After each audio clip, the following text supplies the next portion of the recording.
Hello. Welcome to Badatboard Games.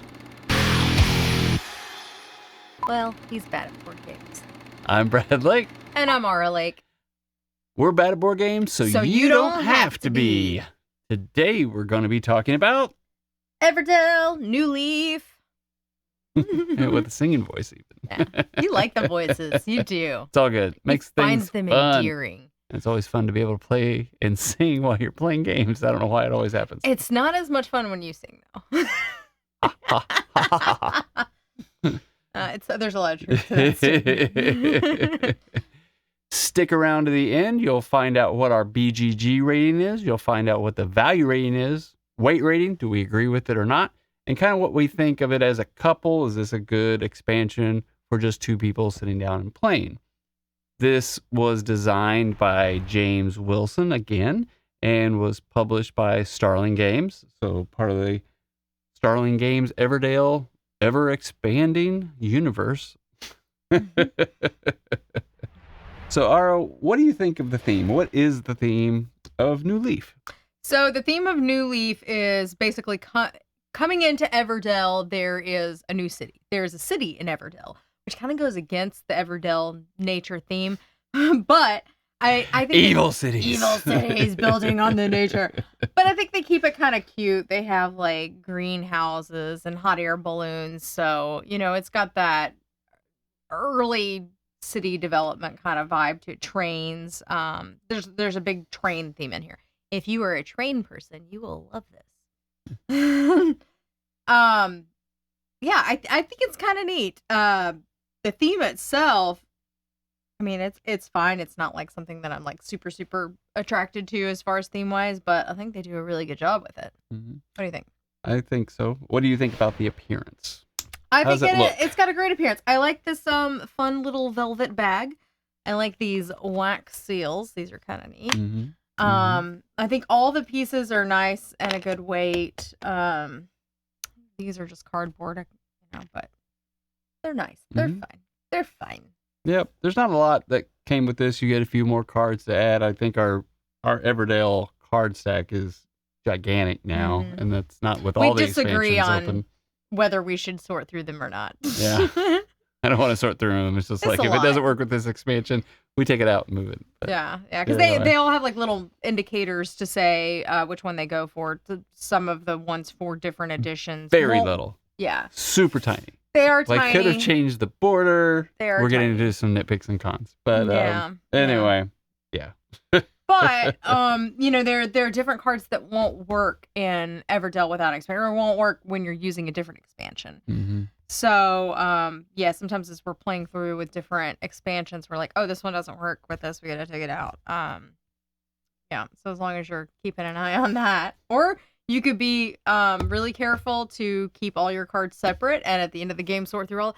There's just a lot of cards in an Everdell set. There's a lot. So, I mean, I feel like it would be time consuming to clean up. And more and more as you're doing things, as you get these expansions, right? Mm-hmm. So the mechanics of this are hand management. You have open drafting from the cards that are out on the board, and you have set collection as you're playing and building out your 15 cards for your village or your city, depending on how you want to look at it. And there's also the worker placement. You get a couple of workers at the beginning, and as you go through the seasons, you continue to get more workers, and you can get, with this expansion, a super creature. You get the cats. I'm looking at this. They have bats, snails, and what is that? Honeybees. So they kind of have like a card specific for those that you can do some fun things with, and then you get more colors and more and more and more of everything that's Everdell. So, the way that this expansion is working in general, and there's actually different levels of this expansion that you can add or don't have to add on to. But when you pick the board, you're going to add it to one side. And then the main part of this expansion is it kind of gives you, and I would call these more in-game scoring conditions that you can get, like achieve at least 3 basic events. This is going to get you 7 more points at the end of the game. And there's a whole stack of these, right? And when you come over here to grab one of these, you get to look at those 2, pick them up, discard one, and then it gives you lets you look at the next one that you didn't discard. So Aura got mad when I went over there and got rid of one that was going to benefit her. I would have got a lot of points from that. I was mad. She still won, mind you, but I couldn't let her destroy me. So I decided to get rid of the one that she needed. He specifically sabotaged me. He didn't even want to go there, but he knew I wanted to go there. I made it too obvious that I had a plan, and so he started looking for what I was planning to do. Yeah. So that is the main portion of Newleaf. The other portion on this track is it allows you to have 3 more cards and the Meadow. For the Meadow. And when you pick one of those cards, you're going to get a bonus. So, and it's kind of, you randomly draw these chits out of the bag. And if you pick the card here, you get a coin. If you pick the card here, you get a resin with it. It'll pick up one of these when you go to the worker placement areas on this side. The extra portions of this game, you get tickets, which I like these, and we'll get into the pros and cons. But this allows you to bring a worker back and relocate it. And then after summer, you're able to do that again. So you're basically able to move your worker around a couple more times throughout the course of the game. And then these wax seals give you -1 and let you reserve a card so somebody else can't get it before you. What he means by -1 is... Oh, yeah. You reserve the card with this. You're able to take it out of the Meadow, put it here, and you say, I'm going to use that next turn. So that's one turn. And then on your next turn, if you so choose to use it, then you can reduce its cost by 1 resource. Yeah. So if it's like 3 wood, you'd only have to pay 2. And then you flip it over. And you get it next season. And then, once you change seasons, you get to flip it. And then you can reserve another card at any time you want. And then... like with all the expansions, you're getting extra benefits at the end of the game. Like I got all of those. Yeah. All of them. She got a lot. So this one, once you complete your 15 cards and you're the first person to do so, you can collect 5 coins. Mm-hmm. This one, once you get 3 of the purple cards with the flower, you're able to get 3 coins. That was the fall promo. Yeah, so I don't remember exactly. It's the purple ones with the flower, or the red ones with the paw prints. There's like the green one. Yeah. So it's like the basic events that come with the regular Everdell, and it's just got 2 extra events, which I think are kind of neat. It's Big City and Scenic Flight. And then they also have another way in the base game. You'll have the little door, so if you have the card, you can like grab that matching Occupied Token. Yeah, the Occupied Token. So these are special, and these are pretty powerful. You can get, instantly get some of the, they don't restrict you to if you have this, you're going to get the Innkeeper. Or if you have this, it's this matching card. They don't work for everything. They're common critters, and a lot of times it has to, and some will indicate, or it has to be a common critter that is a leaf, or a common critter that is...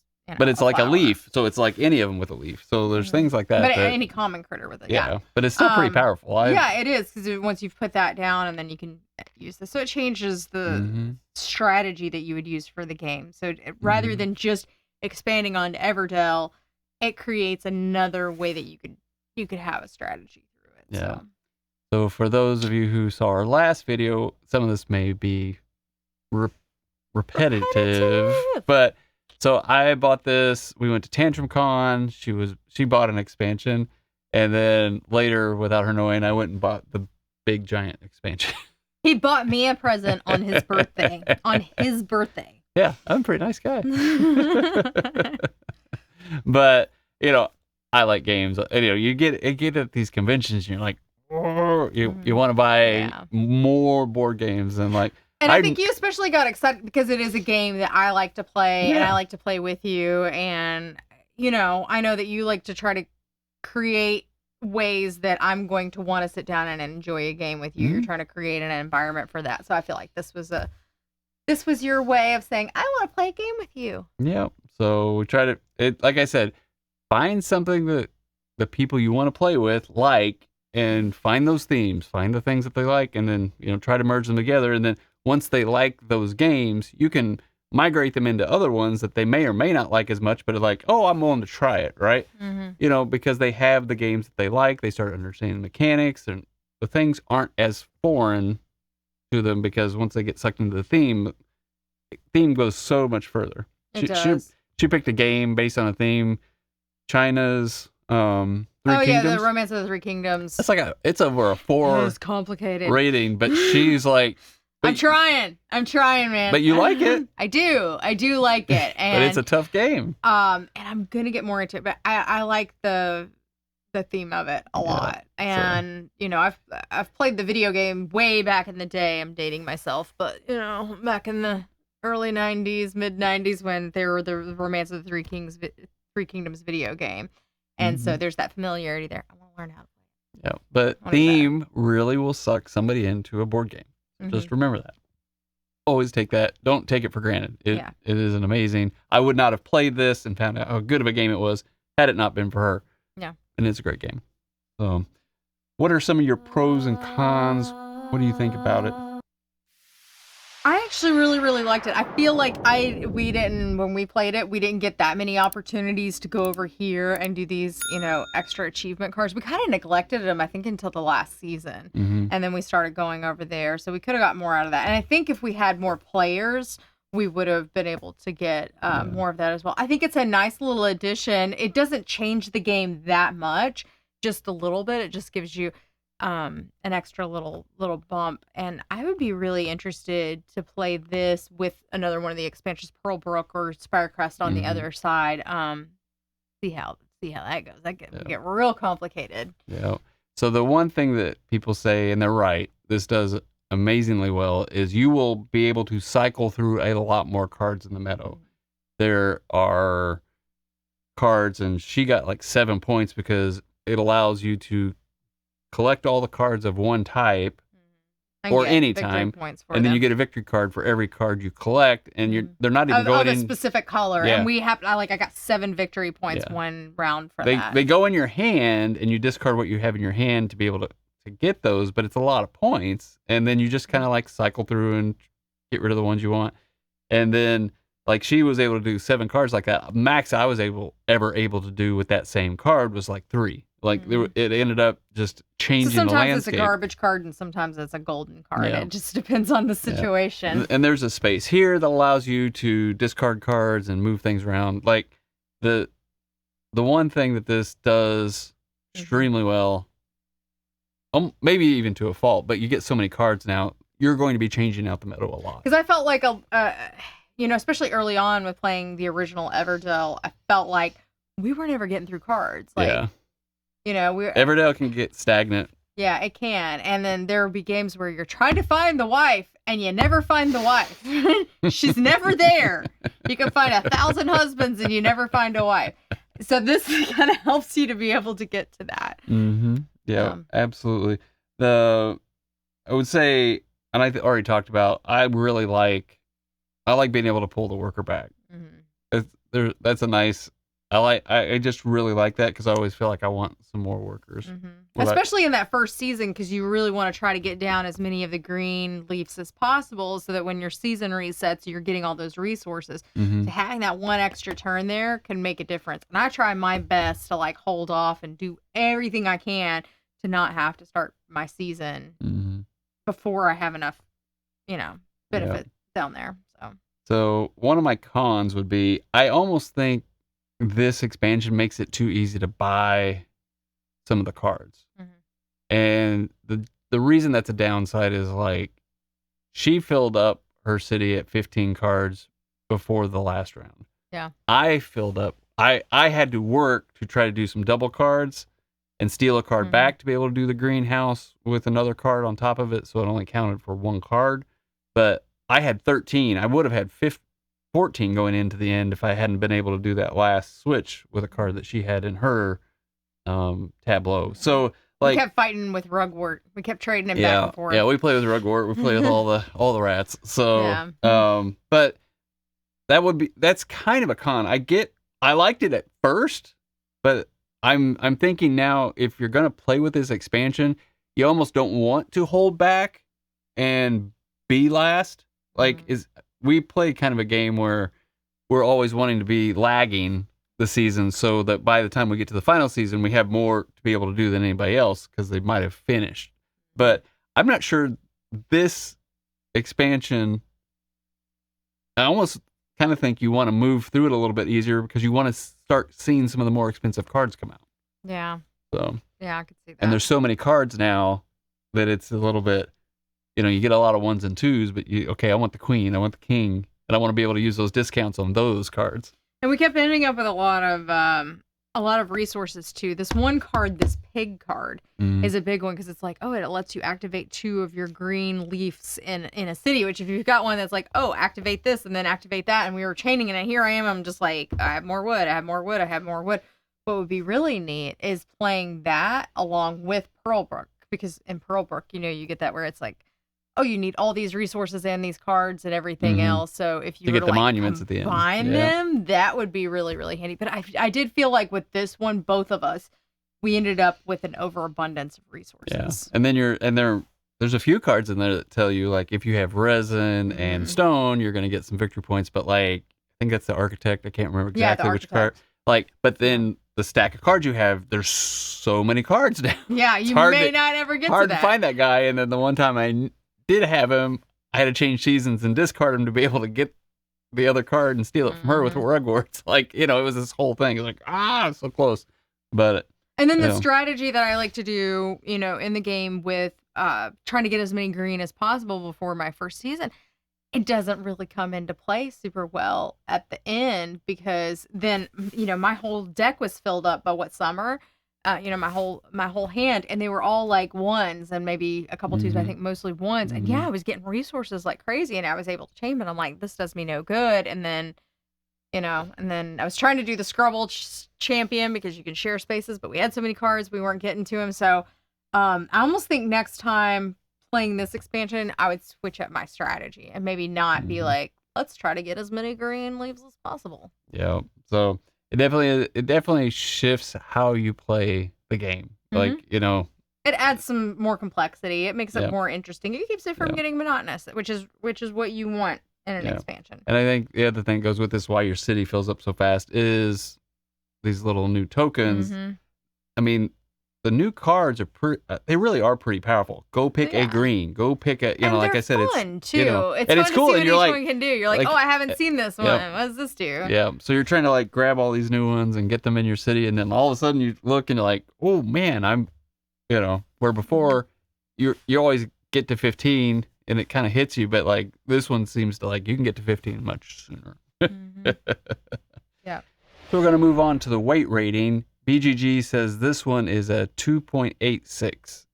So we looked at Pearlbrook, and that one was a 2.75, 2.78. So they're saying this one's a little bit more complicated.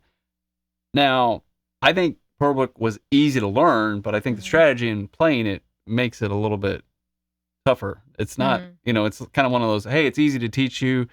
You don't feel like you're learning anything new within the whole concept of Everdell. But I still think it's a more strategy going on with that one versus this one. So I think Pearlbrook's, harder, heavier weight than this. So I kind of disagree that this is getting closer to a 3 versus Pearlbrook. Yeah. Now, I had to read and understand more pieces of this because you don't have to play with this piece, which gives you a discount every season. So that's something you don't have to play with. You don't have to play with these tickets, which allow you to bring the worker back. Like those are the extras. They're kind of saying like you don't have to play with everything that's in this box, right? You don't have to play with the super bees and the bat and things like that. But why wouldn't you want to if they're there? Exactly. So maybe that's why the weight rating on this one is a little bit more, but I really don't. I think this almost makes the game easier, not tougher. But here's the thing. We also have not done the new player powers with this as well. So if we added that in, we played with everything except the bat and the little cards. And so that might be what kicks it over the top. That's true. That's a possibility. We need to get to that. We need to make that happen. That'll be the next game. It seems interesting. So the value rating of this, if this were $1, I would say it's a 5. Go buy it now. Even $10 would be a 5 out of 5. If this were $100, I would say it's a value rating of 1 for what you're getting. It's an expansion. Definitely not worth $100. Don't go buy the collector's edition on eBay if it's not available. Just stick with the base, regular version. Now, I'm seeing it for around $60. Probably can get it a little bit better than that. I think there is more in this game. This is more than Pearlbrook and some of the others, but I think this should be $50 along with all the others. Yeah. So, yeah. I mean, I'm sure they put a lot into it. And if you are an Everdell fan, I think it's a great expansion to have. You know, but it does feel a little steep for what's there. Yeah. Still gonna buy it. Yeah, If we didn't already own it, I'd still say I'm gonna go buy it. It's kind of buying like, do you like furniture and the brand designer or the clothes or whatever, whoever's name, the little horse that you buy on a shirt, something like that, right? The polo. You're paying for that. You're paying for Everdell. You're paying for the name. Well, yeah. I mean, it goes with the game. It makes the game more fun. And if you're already into the game, I mean, you're gonna spend on it. Just you know. But you can get like Castles of Burgundy for less than this. Yeah. Well, yeah. If you want a new game, and I guess that's where it's at. You know, if you have $60 to spend, and you really, really love Everdell, and you want it, go for it. But if you're like, I want something new and different, maybe buy a new game. Try a new game out. So is it essential? I don't know. I still think $60 for this. Now got it with all of that, right? So I think I got a good deal, even though that was expensive. But $60. I'm still gonna say this is a 3 and minus. Like 2.5 to 3. It's somewhere in there. If you love Everdell, this could be a good expansion for you. We're gonna rate them all at the end, so watch the whole series because we're fun and hilarious. But you'll be able to find out. He's hilarious. We will rank them from 1 to however many there are, and the value of each one, because whatever the best one is, that'll be the best value. Mm-hmm. Yeah. So on to our BGG rating. Aura, don't tell them right away. What? Keep it a secret. Keep it a secret. What do you think of this game? I like it. I like it a lot. I think it's cool. I like all the things that it adds to the game. I would like to play this with more people. I don't think and I would like to play with the new player powers also. I think there's still a lot of room for us to expand on this and do more. And I would like to get a group together and play this. See how we like. And I want to play it with the other expansions on the other side and just have like a whole Everdell village. Just a whole world of Everdell. That'll be coming too. How long can we make Everdell? It turned into a 3-hour game. Yeah, it is covering the entire living room floor. That's the goal. Where you can't even play it on a table anymore. There you go. I'm sure Everdell will keep making expansions to be able to do that. It's the Everdell City. Yeah, it takes you 2 weeks to play. Enjoy. So, BGG rating 1 to 10. Where you at? I'm gonna say 7 or 8. I think I'm veering on an 8 there with this one. So definitely better than Pearlbrook. I liked it better than Pearlbrook. I kind of like the theme of it a little bit better because it does have that like vintagey, turn of the century vibe. Turn of last century. I get it. We're not 2002 We're up not in here. rocket cars yet. No. So, I like that. I think that there were a lot more things that we could explore here. I'm intrigued by it because I think that there's still more for us to delve into with this Definitely. One. So, my BGG rating of this, I like it. I'm still not sure. For me, expansions, I just kind of like, I don't think expansions are necessary, right? I'm glad we've got these expansions because Everdell kind of like it. You don't want it to get samey. Yeah. Right. I do think this is a little bit better than Pearlbrook. I didn't really get to utilize. I didn't think a couple of these spots were like all that powerful. Yeah. I liked the cards that come with it, and I like these tokens that allow you to get other cards.